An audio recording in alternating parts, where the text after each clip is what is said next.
내 주 대신 주 앞에 나가 내가 사랑했던 모든 것 내려놓고 주님만 사랑해. 내가 주인 삼은 모든 것 내려놓고 내 주 대신 주 앞에 나가 내가 사랑했던 모든 것 내려놓고 주님만 사랑해. 주 사랑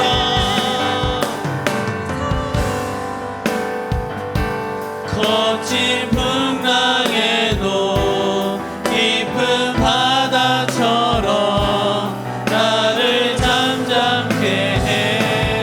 주 사랑 내 영혼의 반석 그 사랑 위에 서리. 주 사랑 거친 풍랑에도 깊은 바다처럼 나를 잠잠케 해. 주 사랑 내 영혼의 반석 그 사랑 위에 서리.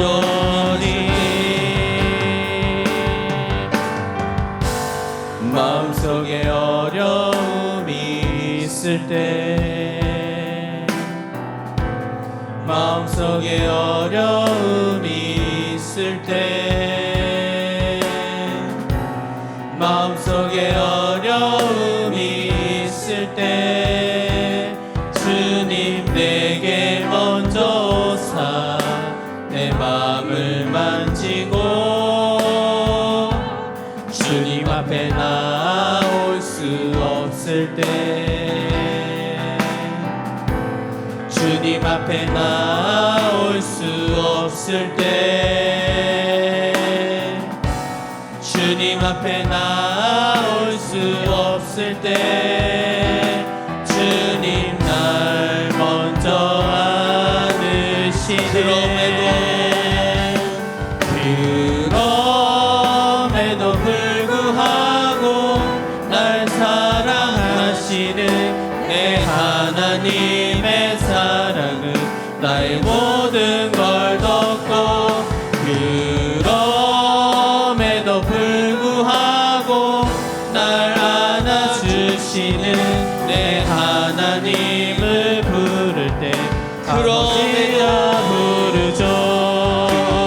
그럼에도 불구하고 날 사랑하시는 내 하나님의 사랑은 나의 모든 걸 덮고 그럼에도 불구하고 날 안아주시는 내 하나님을 부를 때 마음속에 아버지라 부르죠.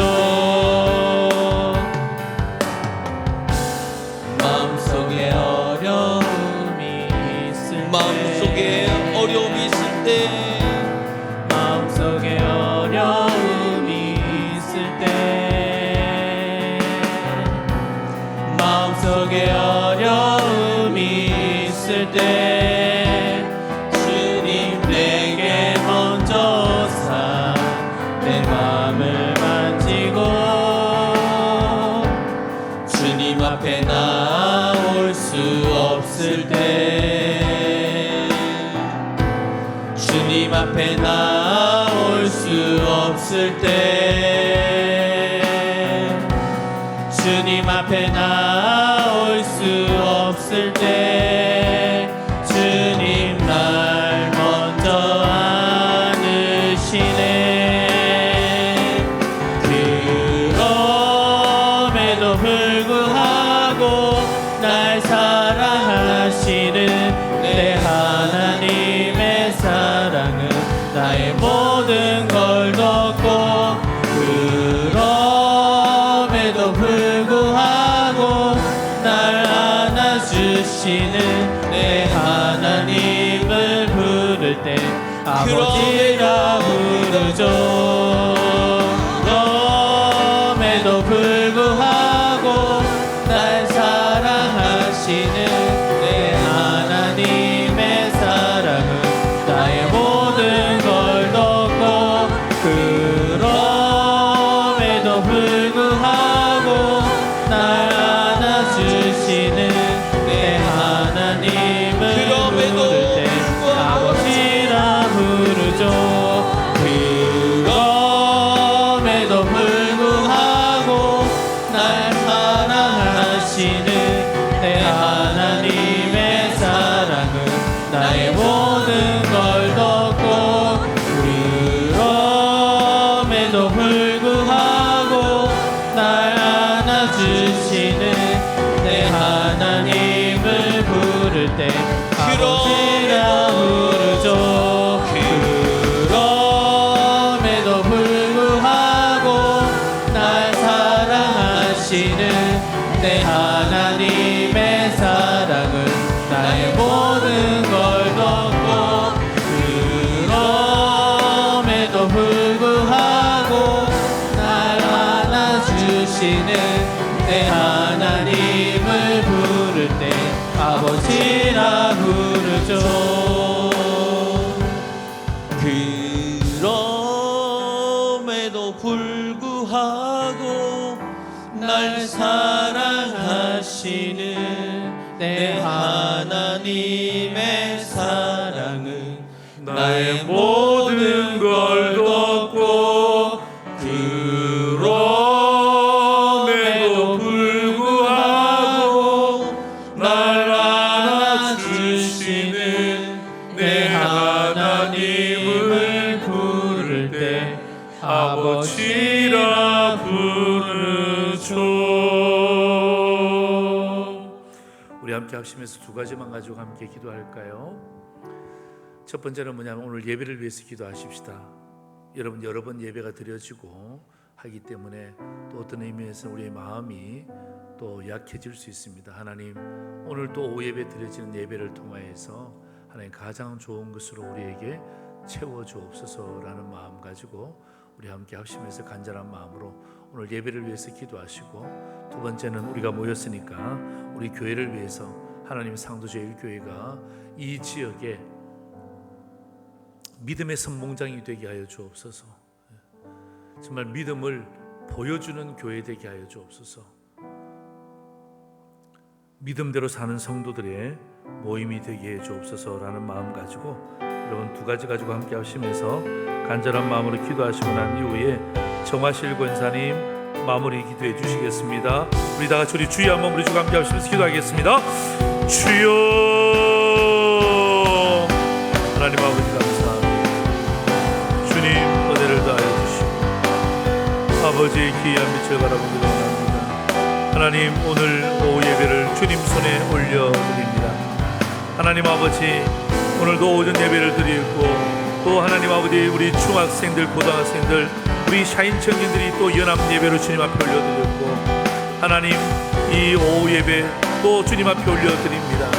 하나님 아버지 예배가 많은 것이 아니라 하나님을 많이 찾을 수 있는 기회가 있다는 것이 우리에게 축복이 될 수 있도록 주님 도와주시기를 원합니다. 하나님 어디에 있든지 간에 하나님 우리 성도들이 우리 중직자들이 하나님 예배를 사모하는 자들 되게 하여 주옵소서.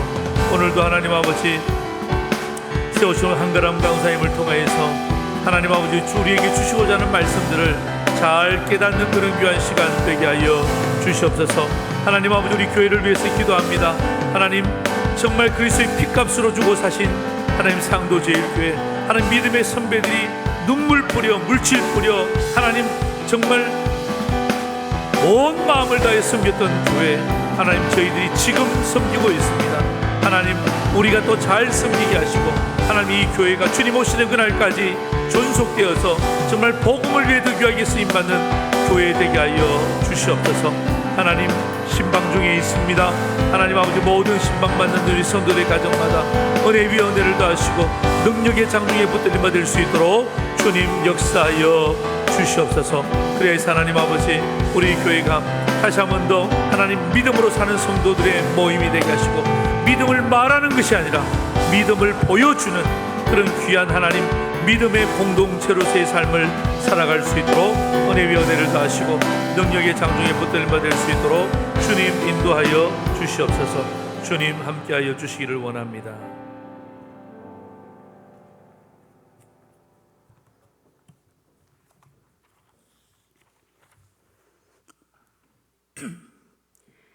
사랑의 주님,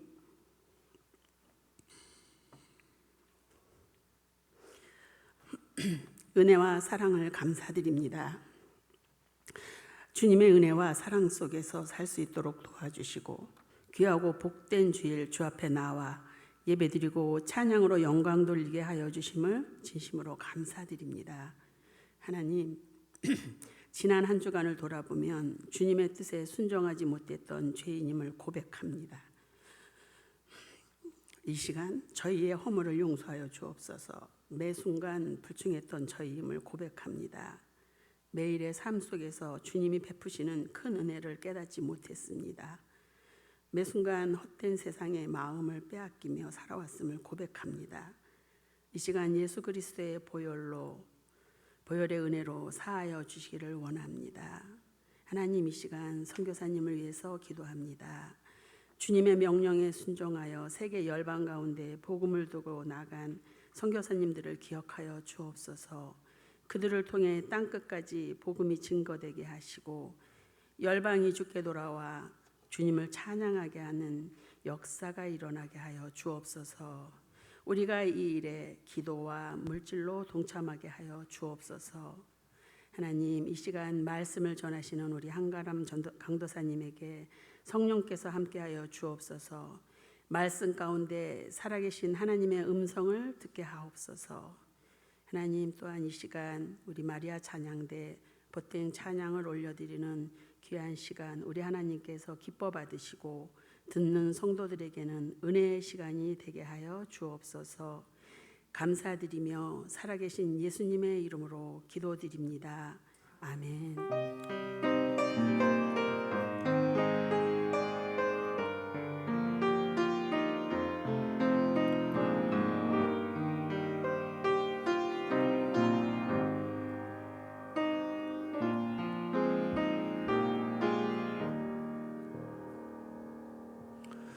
자, 우리 이 시간에 주신 하나님 말씀을 찾겠습니다. 하나님 말씀은 요한 1서 4장 1절에서 3절까지 말씀이 되겠습니다.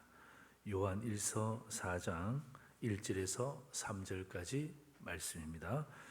찾으시고 우리 석절의 말씀인데요, 우리 함께 합독해서 읽도록 하겠습니다. 찾으셨죠? 같이 읽겠습니다. 사랑하는 자들아, 영을 다 믿지 말고 오직 영들이 하나님께 속하였나 분별하라. 많은 거짓 선지자가 세상에 나왔습니다. 이로써 너희가 하나님의 영을 알지니 곧 예수 그리스도께서 육체로 오신 것을 시인하는 영마다 하나님께 속한 것이요 예수를 시인하지 아니하는 영마다 하나님께 속한 것이 아니니 이것이 곧 적그리스도의 영이라. 오리라 한 말을 너희가 들었거니와 지금 벌써 세상에 있느니라. 아멘. 우리 마리아 찬양대 늘 수요일마다 수고하시는데 오늘도 또 주일 오예배 함께 수고하시는데 하나님께서 이 찬양을 우리와 함께 받아주실 줄 믿고 우리 여러분 박수로서 우리 하나님 앞에 영광을 올려드리겠습니다. 할렐루야. 아멘.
이 시간 말씀을 위해 기도하도록 하겠습니다. 기도하겠습니다.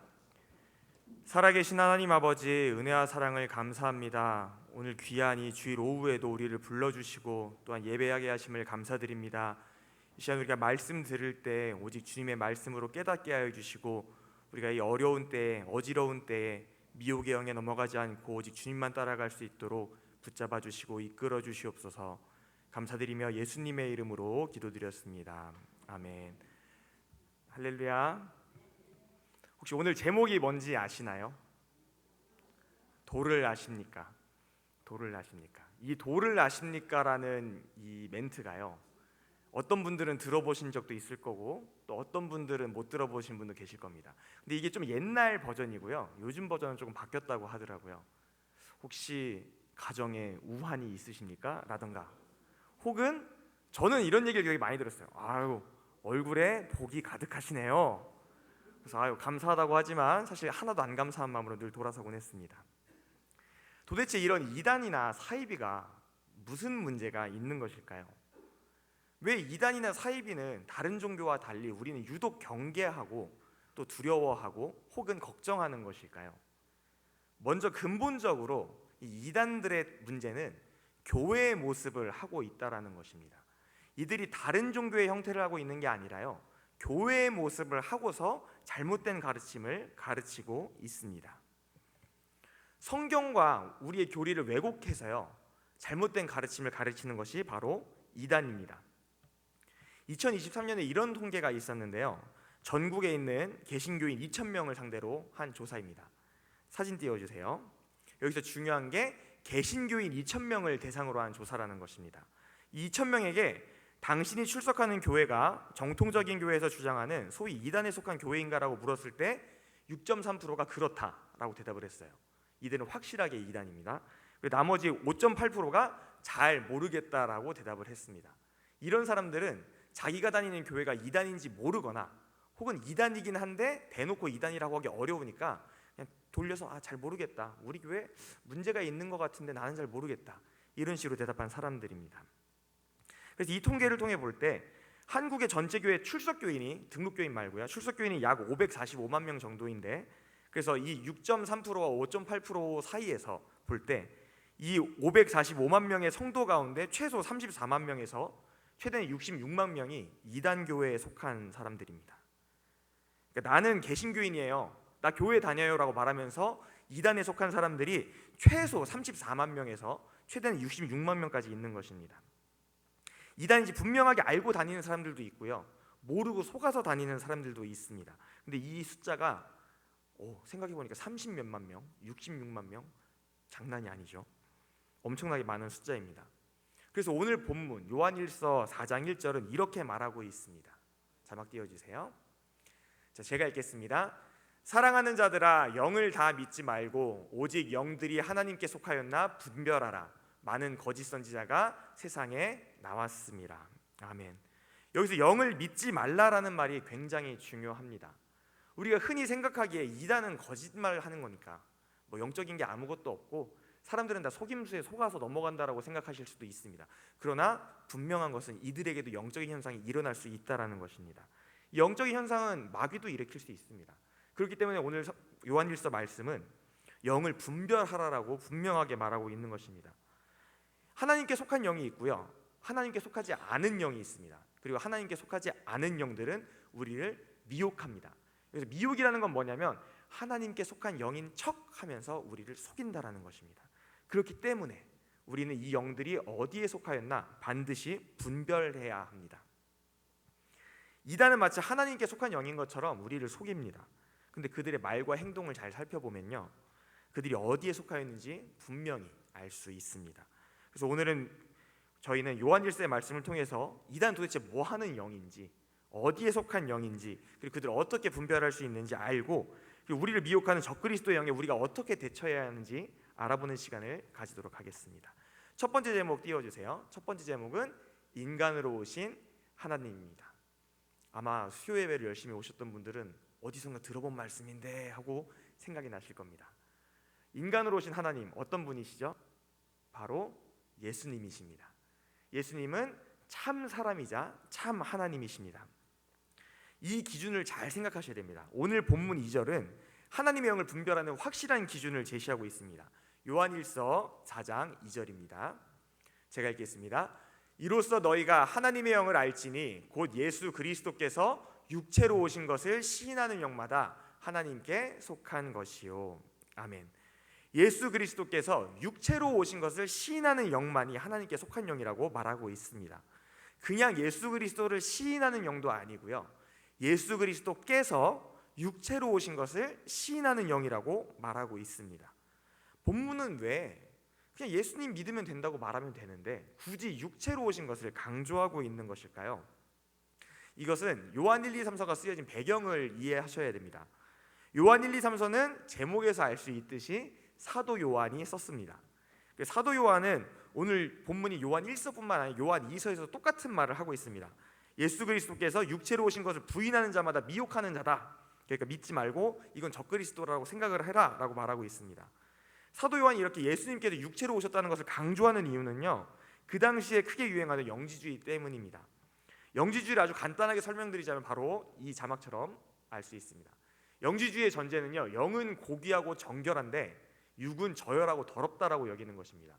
그래서 이 영지주의를 따라가면 어떤 결론에 이르게 되냐면 육은 더럽고 저열하기 때문에 예수님께서 육체를 입고 오실 리가 없다라고 말하는 것입니다. 다시 말해서 예수님은 영으로만 오셨고 이 영으로만 존재하셨기 때문에 육체가 있을 수가 없다라고 말하고 있는 것입니다. 이들이 교회 안에 들어와서 교회를 흔들어 놨어요. 그러니까 사도 요한은 이런 영지주의에 대처하기 위해서 예수님께서 육체로 오신 것을 시인하는 영만이 하나님께 속하였다라고 단언하고 있는 것입니다. 예수님이 육체를 가져야 했던 이유가 뭘까요? 그냥 우연찮게 얻어 걸려서 예수님께서 그냥 한번 심심하니까 내려가 볼까 이렇게 오신 건 아니잖아요. 도대체 예수님은 왜 굳이 육체로 오셔야만 했을까요? 왜 예수님은 참 하나님이신데 참 사람의 모습으로 오셔야만 했을까요?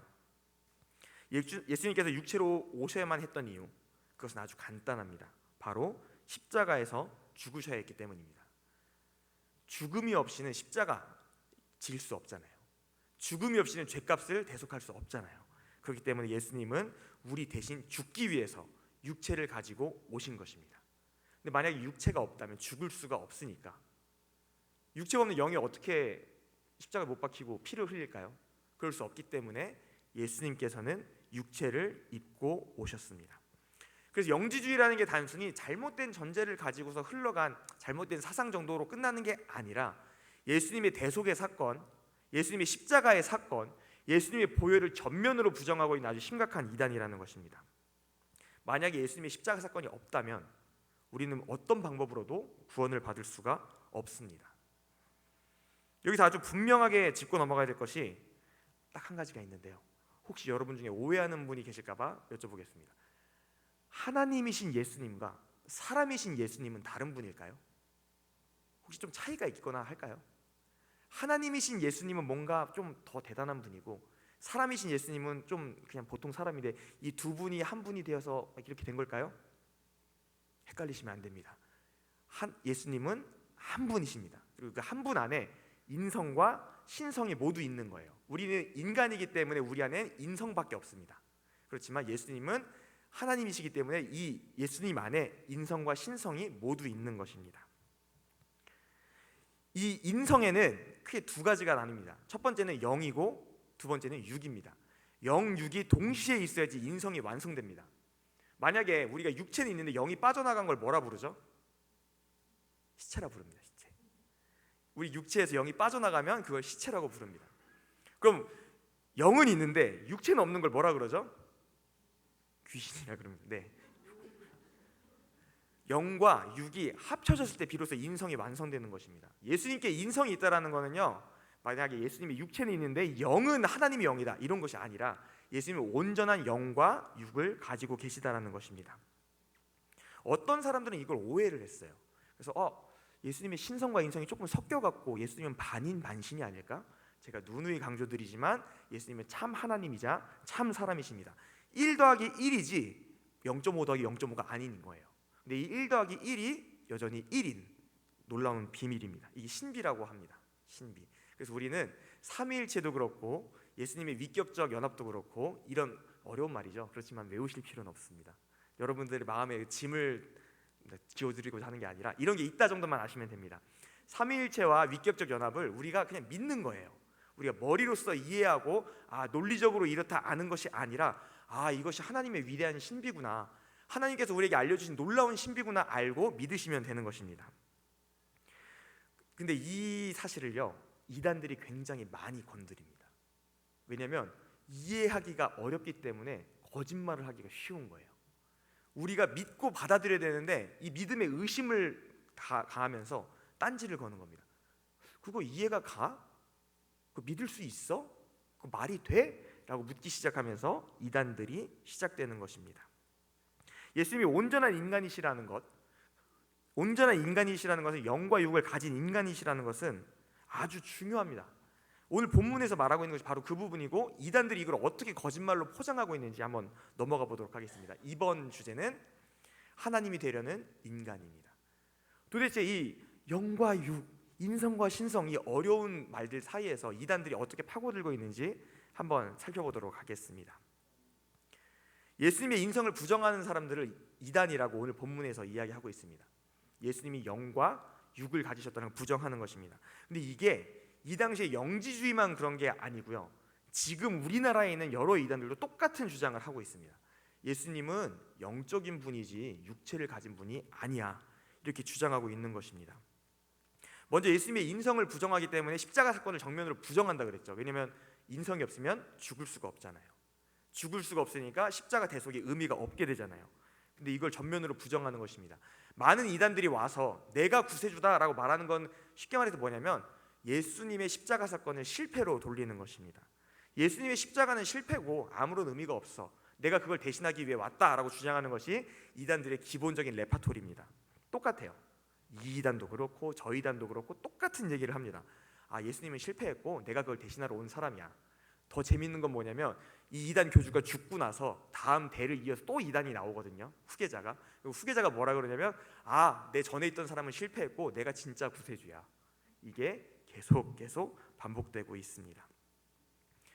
십자가 대속 사건을 실패로 여기기 때문에 이단들은 아무리 궁리를 해도 구원받을 수가 없습니다. 십자가의 피를 믿지 않기 때문에 이단들은 결코 구원을 받을 수가 없습니다. 근데도 그들은 자꾸 다른 길로 따라가요. 왜냐하면 그 교주를 구세주로 만들기 위해서는 이 방법밖에 없거든요. 왜냐면 예수님은 육체를 입고 오셨기 때문에 다니셨잖아요. 눈에 보이잖아요. 근데 눈에 보이는 예수님을 보여줄 수가 없으니까 거짓말을 섞는 겁니다.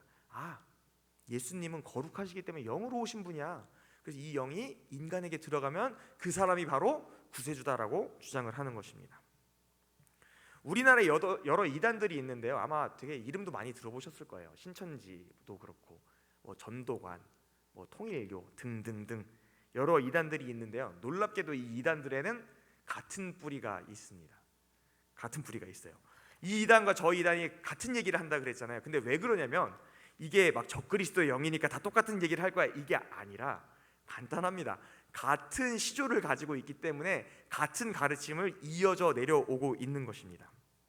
그래서 이단에서 탈퇴한 사람들이 놀라는 부분 중에 하나가 뭐냐면, 이단에서 탈퇴하고 나와서 다른 이단의 교리를 보니까 이거 우리 교주께서, 우리 총회장님께서, 우리 보혜사님께서 독특하게 자기만 한 거라고 얘기했는데 하고 보면 다른 이단에서 갖고 온 거예요. 이런 것들이 실제로 많이 나타납니다. 그래서 이들이 어디서 생겨났는가 지금부터 살펴보도록 하겠습니다. 조금만 피곤하시더라도 힘내시고요. 지금부터 이제 재밌는 내용입니다. 자, 1910년도가 이 한반도에는 아주 어려운 시대였죠. 1910년에 일제가 우리를 병탄을 했습니다. 그러면서 이제 일제 시대에 접어들었고 사회는 매우 혼란스러웠습니다. 근데 사회가 혼란기가 되면 뭐가 유행하죠? 요즘 말로 하면 음모론 혹은 이제 사이비들이 판을 치기 시작합니다. 1910년도부터 이제 단순 사이비뿐만 아니라 기독교 안에서도 본격적으로 이단들이 생겨나기 시작했어요. 그리고 이 이단 사상들이 싹트기 시작해서 정점에 이르게 되는데 몇 명의 사람이 등장합니다. 첫 번째로는 김성도라는 사람인데요, 여자예요. 놀랍게도. 근데 이 김성도라는 사람이 뭐라 그랬냐면, 나는 하나님께 직접 계시를 받았어. 난 성경을 뛰어넘는 계시를 받았어. 이렇게 내 말을 들어야 돼라고 사람들을 막 끌어모으기 시작했습니다. 그래서 이 김성도의 주장은 두 가지인데요. 네, 자막 띄워주세요. 김성도의 주장 첫 번째, 인류의 죄는 성적 타락이다라는 것입니다. 쉽게 말해서 뭐냐면 인류가 처음 지은 죄, 아담과 하와의 죄는 하나님과의 약속을 어기고 하나님과의 언약을 어기고 선악과를 따서 먹은 거예요. 이 열매가 중요한 게 아니고요, 하나님과 약속을 어겼다는 게 굉장히 중요한 겁니다. 하나님께 불순종한 거잖아요. 이게 우리의 원죄예요. 근데 이단 김성도는 뭐라고 주장했냐면 그게 아니라 하와가 사탄이랑 간통을 했다. 그래서 그것이 인류의 죄다라고 주장을 했습니다. 그리고 십자가의 사건을 실패의 증거라고 보았습니다. 대단하신 하나님이면 십자가에 죽으면 안 되지. 오히려 살아가고 왕국을 이루고 막 크게 교세를 불리고 해서 세상을 뒤집어 엎어야지. 그렇기 때문에 십자가는 실패고 나는 예수를 대신할 사람이야 라고 주장을 했던 게 김성도였습니다. 김성도는 이 두 가지를 세운 이 두 가지 교리를 만들어냈는데 사실 만들어냈는지 정확하게 알 수가 없습니다. 이때 이단들이 워낙 많았기 때문에 김성도도 어디서 주워 들었을 수도 있어요. 근데 이걸 정리한 게 바로 김성도입니다. 이제 김성도의 뒤를 이어서 정드근이라는 사람이 등장을 합니다. 네, 자막 띄워주세요. 정드근은 이제 김성도에게서 이어받아서 뭐라고 주장했냐면 우리의 죄의 근원, 원죄가 성적 타락이기 때문에 이 성적 타락을 해결하기 위해서는 피를 갈아야 된다라고 주장을 했습니다. 어디서 들어본 분 계실 거예요. 피가름이라는 거. 혹시 제가 청년부 가서 이 얘기를 했더니 좀 이제 투석이 아닙니다. 청년부 가서 얘기했더니 좀 이제 나이가 좀 있는 축들은 이해를 했는데 어린 축들은 이해를 못했는데 저희가 중고등학교 다닐 때 순결서약 같은 걸 했습니다. 이렇게 뭐 책갈피 같은 것도 주고 사탕도 주면서 먹으라 그랬는데 이 많은 그리스도인들이 순결 좋은 거지, 하나님 앞에 순결을 서명합니다 했는데 나중에 알고 봤더니 이 단체가 통일교 단체였어요. 왜 통일교에서 이런 걸 했냐면 통일교가 또 강조하는 게 피가름이거든요. 피를 갈아야 된다는 겁니다. 근데 어떻게 갈까요? 투석하면 될까요? 그럼 저희 전부 다 이제 투석센터에 가가지고 새 피로 갈아주십시오 하고 이렇게 투석기를 꽂고 있으면 되는 걸까요? 그게 아니라 여기서 피를 갈기 위해서는 성적 접촉을 통해서 피를 간다고 주장을 했습니다. 정득인이라는 사람이 그래서 굉장히 문란한 삶을 살았습니다. 이분도 여자예요. 근데 매독으로 죽었습니다. 왜냐하면 피가름을 열심히 하다 보니까 매독으로 돌아가셨어요. 이상하죠? 죄를 해결했는데 성병으로 돌아가셨습니다. 이 김성도와 정득은이 한 시대를 풍미를 했습니다. 그래서 사람들이 굉장히 많이 끌어모았어요. 근데 여기서 끝난 게 아니라 이 김성도와 정득은을 하나로 합친 사람이 있었습니다. 그 사람이 바로 김백문입니다. 김백문 자막 띄워주세요. 김백문은 김성도의 성적 타락과 십자가 실패 사건과 정득은의 피가름을 합쳤어요. 그리고 여기다 더해서 비유풀이를 추가를 했는데 성경은 있는 그대로 믿으면 안 되고 비유기 때문에 풀어야 된다. 어디서 많이 들어본 얘기죠. 많이 들어본 얘기들이 계속 나오기 시작합니다. 이 시대가 세 개로 나눠져서 이 시대마다 구원자를 따로 보낸다. 그래서 구약에는 모세를 보내셨고 신약에는 예수님을 보내셨고 지금은 나다. 이게 3시대론입니다. 김백문이라는 사람이 김성도 플러스 정득은 플러스 비유풀이와 3시대론을 합쳐서 기독교 근본 진리라는 책을 씁니다. 이 기독교 근본 진리라는 책이 800페이지가 넘는 책인데 이 800페이지 안에 이단 교리가 꽉꽉 차 있습니다. 그리고 여기서부터 한국 이단들이 시작이 되는 거예요. 다시 말해서 이 김백문의 기독교 근본 진리는 한국 이단의 집대성입니다. 백과사전입니다. 근데 이 김백문의 기독교 근본 진리가 누구에게 영향을 줬느냐? 아주 걸출한 후계자가 2명이나 나옵니다. 혹시 아시나요? 자막 넘겨주세요. 김백문에게 영향을 받아서 문선명과 박태선이 등장을 합니다. 그래서 문선명의 원리강론 같은 경우에는 김백문의 기독교 근본 진리를 상당히 많이 카피했습니다. 근데 문선명은 자기가 계시받아서 떴다고 주장을 하고요. 또 박태선도 굉장히 영향을 많이 받았습니다.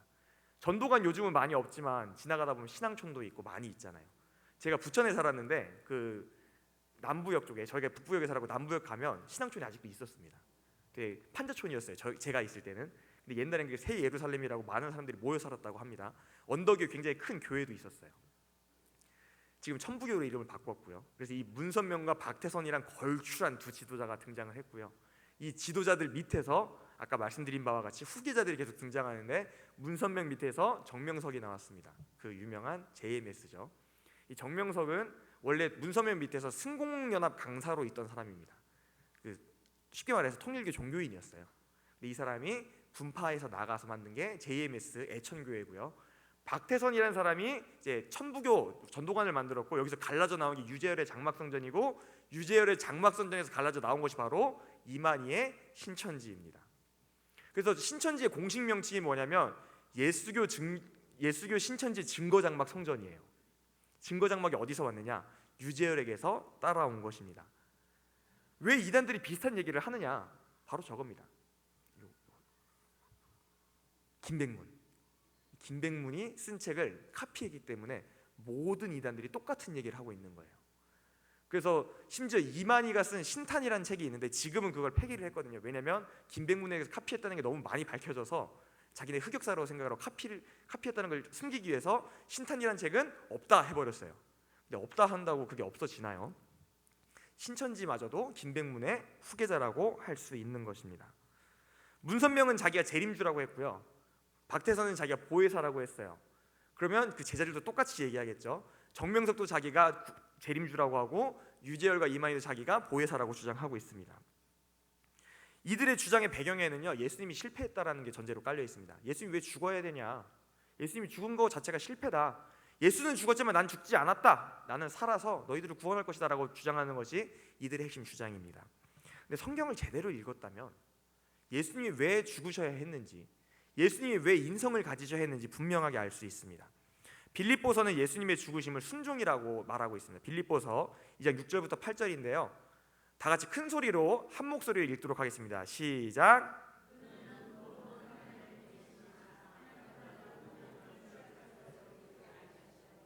오히려 자기를 비워 종의 형체를 가지사 사람들과 같이 되셨고 사람의 모양으로 나타나사 자기를 낮추시고 죽기까지 복종하셨으니 곧 십자가에 죽으심이라. 아멘. 빌립보서 말씀은 분명히 말하고 있습니다. 예수님이 능력이 없어서 죽은 게 아니고 실패해서 죽은 게 아니고 우리를 구하기 위해서 하나님 아버지의 뜻에 죽기까지 복종하셨다라고 이야기하고 있습니다. 예수님의 십자가 사건이 결코 실패가 아니라는 것이죠. 로마서는 예수님의 죽으심을 곧 사랑이라고 이야기하고 있습니다. 로마서 5장 8절부터 10절입니다. 긴 말씀이니까 제가 대독해 드리겠습니다. 우리가 아직 죄인 되었을 때 그리스도께서 우리를 위하여 죽으심으로 하나님께서 우리에 대한 자기의 사랑을 확증하셨느니라. 그러면 이제 우리가 그의 피로 말미암아 의롭다 하심을 받았으니 더욱 그로 말미암아 진노하심에서 구원을 받을 것이니 곧 우리가 원수 되었을 때 그의 아들의 죽으심으로 말미암아 하나님과 화목하게 되었은즉 화목하게 된 자로서는 더욱 그의 살아나심으로 말미암아 구원을 받을 것이니라. 아멘. 예수님께서 죽으심으로 우리가 화목함을 얻었다라고 이야기하고 있습니다. 예수님께서 죽지 않았다면 우리와 하나님 사이는 영원히 해결할 수 없는 죄의 단만이 남아있을 뿐입니다. 그런데 이들은 성경 말씀을 왜곡해서요, 예수님의 십자가 사건이 실패다, 예수는 실패했기 때문에 내가 대신 왔다, 이렇게 주장하고 있는 것입니다. 이단들은요, 예수님을 오해했습니다. 예수님의 인성을 이해하지 못했습니다. 그렇기 때문에 예수님이 실패했다라고 주장을 하고 있습니다. 그리고 그 자리에 교묘하게 교주를 끼워 넣는 거예요. 예수가 실패했으니까 새로 온 사람이 바로 나다. 근데 생각해보면 이상하잖아요. 어떻게 평범한 사람을 도대체 예수님의 자리에 끼워 넣을 수 있는 것일까요? 사진 하나 보여주세요. 이 사진은 2020년, 그러니까 3년 전, 대략 3년 전에 찍힌 사진이고요. 그때 대구에서 코로나로 난리가 났을 때 이만희 총회장님께서 구속되셨다가 재판을 받다가 보석으로 풀려나시는 모습입니다. 이만희 총회장님께서 올해로 93세십니다. 그래서 머리가 하얗게 새셨죠. 그 휠체어를 타고 오시죠. 다리 보면 굉장히 앙상합니다. 제대로 걷지도 못해서 휠체어를 타고 나오고 있어요. 3개월 수감 생활 후에 보석으로 풀려나는 모습인데요. 이런 사람이 예수님이라는 거예요. 이런 사람이 구세주라는 겁니다. 자기 자신도 구원을 못하는 이런 휠체어에 끌려나는 호호 할아버지가 구세주라고 신천지 사람들은 믿고 있는 거예요.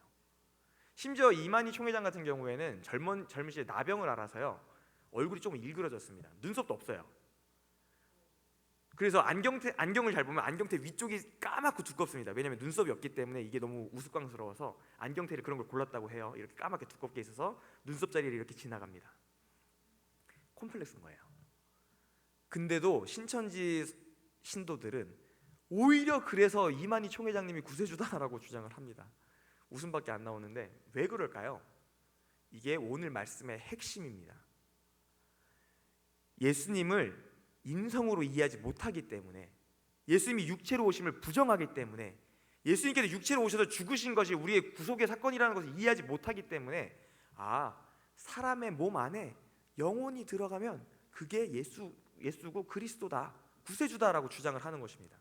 다시 말해서 육체는 별 볼 일 없는 이만희 총회장이지만 그 안에 하나님의 영이 들어갔으니까 구세주다라고 주장을 하는 것입니다.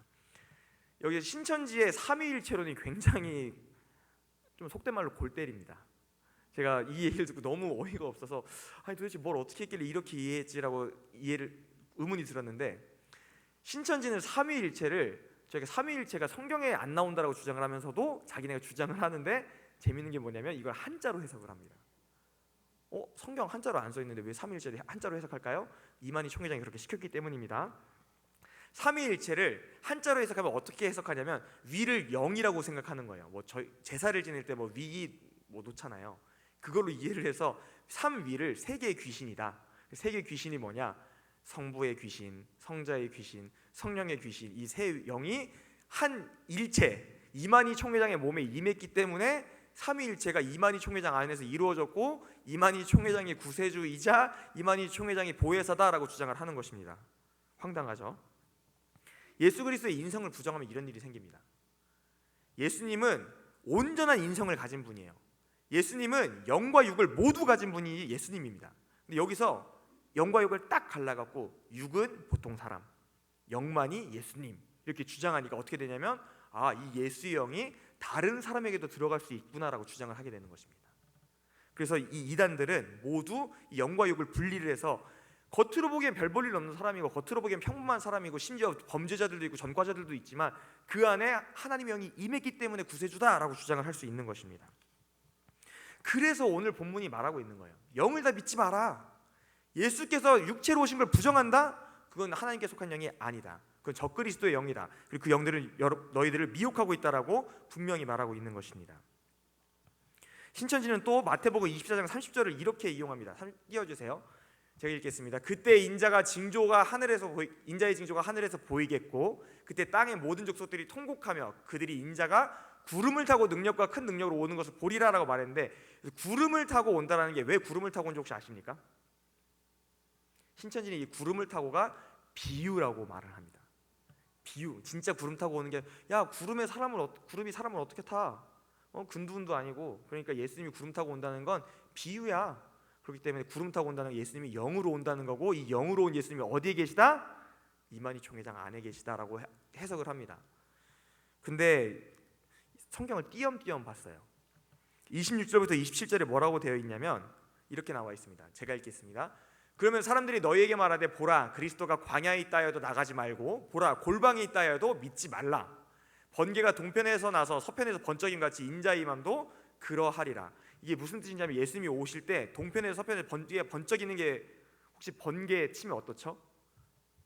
눈이 갑자기 번쩍합니다. 밖에서 치는데도 그래요.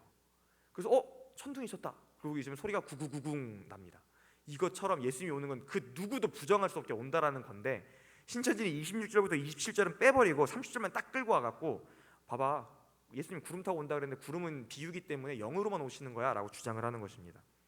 말씀을 갈기갈기 잘라서요, 아주 조각조각 붙여서 아주 이상한 꼴로 만들어 놓은 것이 바로 신천지입니다.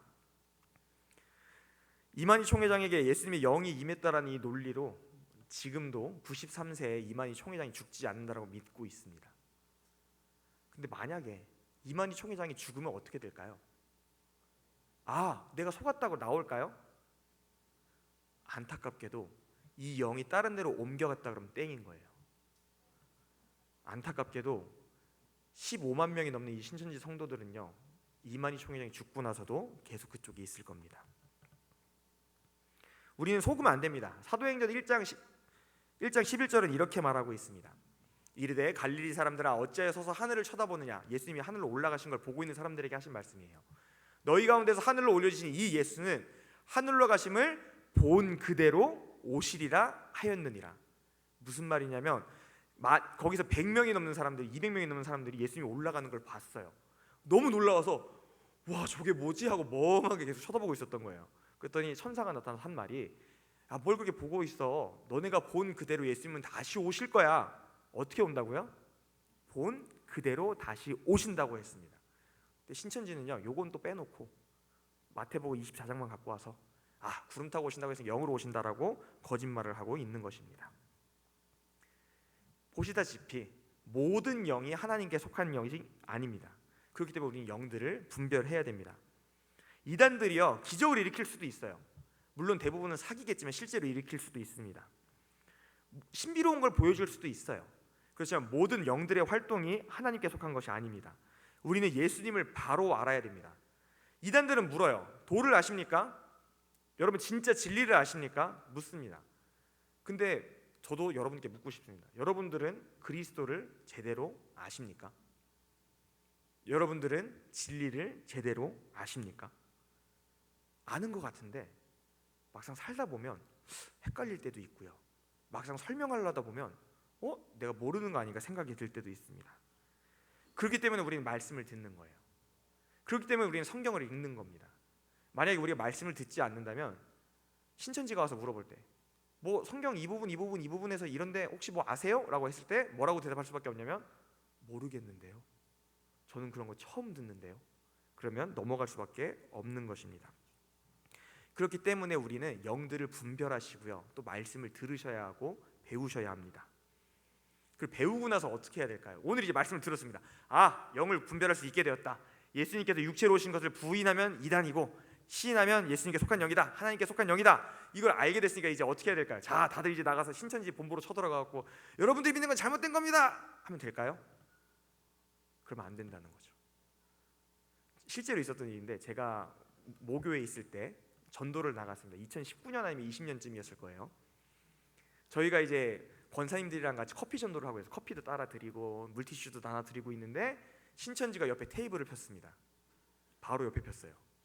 그러면서 막 전단지를 나눠주면서 하는 말이 옆에 있는 교회는 잘못되었고 우리 신천지 교회에 와야 제대로 된 말씀을 듣는다고 해서 좀 화가 났습니다. 그래서 제가 그때 찾아갔어요. 찾아가서 뭐라 그랬냐면 혹시 김남희 아세요? 그랬어요. 김남희가 누구냐면 이만희 밑에 있던 2인자입니다. 2인자예요. 김남희. 김남희입니다. 김남희. 네, 큰일 날 뻔했네요. 근데 이 김남희가 탈퇴했어요. 왜 탈퇴했는지 혹시 아세요? 이만희 총회장이 가평에 있는 별장 지하 1층, 지상 2층짜리 대지 면적이 400평인가 되는 큰 별장을 갖고 있는데 이걸 김남희에게 준다고 했는데 안 준 거예요. 그래서 김남희가 탈퇴해서 소송을 걸었습니다. 그러면서 이제 난리가 났어요. 2인자였거든요. 그리고 제일 중요한 직책을 다 맡고 있었거든요. 그래서 제가 가서 말했죠. 혹시 김남희 아세요? 김남희 아세요? 물어봤습니다. 그랬더니 그 신천지에서 약간 권사님 같은 분들은 뒤로 빠졌어요. 슬슬 불리하니까. 근데 거기 새신자 같은 분이 좀 젊은 집사님쯤 되는 분이 신나서 달려드는 거예요. 나는 그런 사람 모른다고. 왜냐면 믿은 지 얼마 안 된 것 같아요. 나는 그런 사람 모르고 우리 신천지는 진리의 말씀이라고 그랬더니 뒤에 있던 권사님들이 뒤에 툭툭 치면서 이렇게 하는 거예요. 왜 그랬을까요? 불리하니까. 저는 속으로 쾌재를 불렀습니다. 이겼다. 근데 10분 있다가 저희가 짐 싸서 들어왔거든요. 왜 그런지 아세요? 어디에 전화를 하니까 청년들이 20명이 왔어요. 근데 더 놀라운 건 이 둘이 같은 교회가 아닙니다. 본부에다 연락을 하니까 본부에서 지파 어디 딴 데를 연락해서 보낸 거예요. 그럼 자기들끼리 인사하면서 영등포 지부 누구입니다. 그러고 저희는 구로 지부 누구입니다 하면서 악수하면서 저희를 삥 둘러싸는 거예요. 저희는 여기서 큰일 났다. 이제 여기서 더 이상 있다가는 정말 큰일 나겠다 해서 서둘러 이제 커피 막 다 챙겨고 들어왔습니다. 이단이 이렇게 무서워요. 지금이야 웃으면서 할 수 있지만 그때 진짜 무서웠거든요. 20명이 넘는 청년들이 삥 둘러싸고 있는 거예요, 저희를. 그래서 저희가 나가서 이단 잘못됐다고 말하면 이 이단들은 어떻게 하냐면 그런 거 없다라고 말하고 오히려 힘으로 누를 수가 있습니다.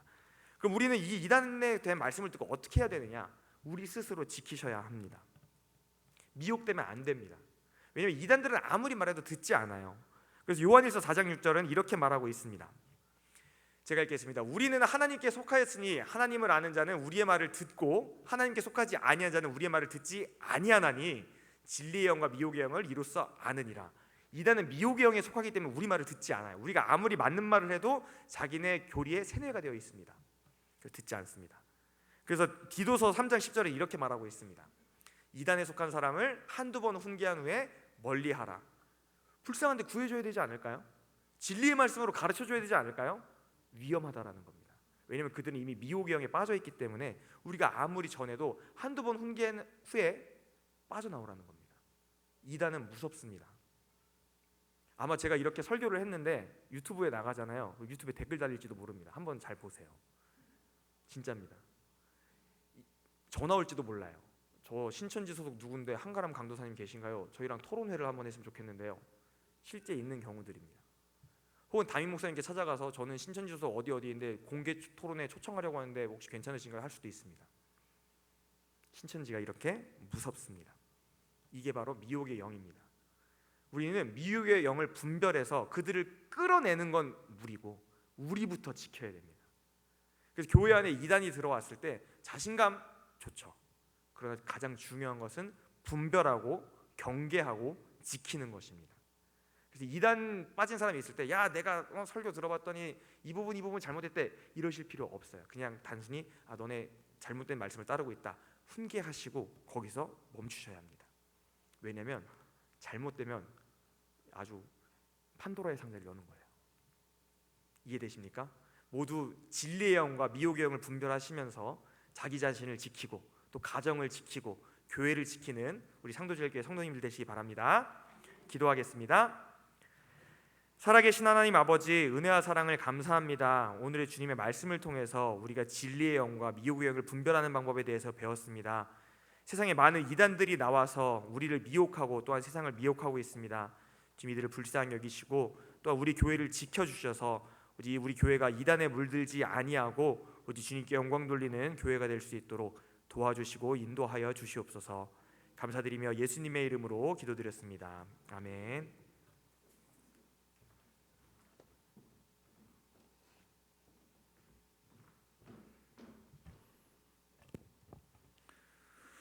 도를 아십니까? 설교의 제목에서 깜짝 놀랐네요. 도를 아십니까? 우리 오늘 강도사님이 신천지에 대한 부분들, 그 흐름에 대한 부분들은 저희들이 우리 신학교에서 배웠지만 여러분 뿌리가 똑같아요. 뿌리가 뿌리가 똑같다는 것을 아시면 돼요. 그게 얼마나 참 아이러니한 것입니까? 그렇죠? 다 이단들이 다 다른데 그 이단이 그 이단이고 그 이단이 그 이단이에요. 제가 말씀드렸죠. 지난번에 목양실 찾아온 이야기 제가 말씀드렸죠. 신천지에서 와서 목사님 우리 친하게 지냈으면 좋겠습니다. 제가 뭐라 그랬나요? 제가 뭐라 그랬나요?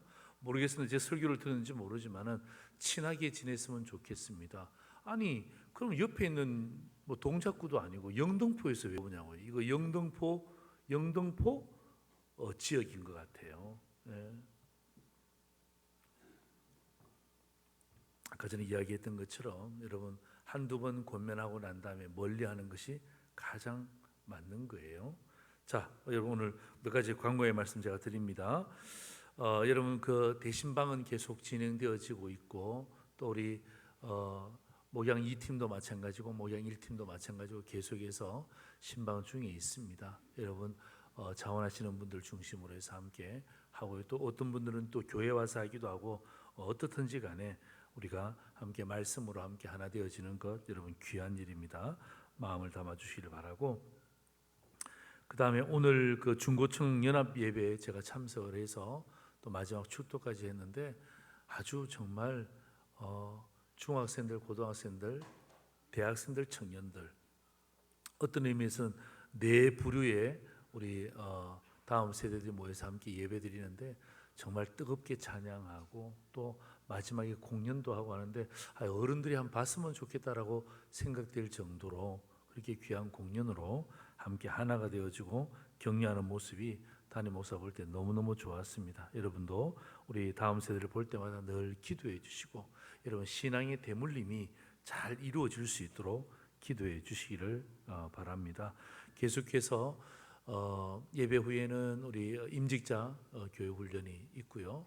또 우리 8기 여자 제자 사역 훈련은 매주 화요일마다 저녁 7시 30분에 저녁에 우리 11명의 우리 믿음의 동역자들과 함께 목양실에서 모임을 하고 있습니다.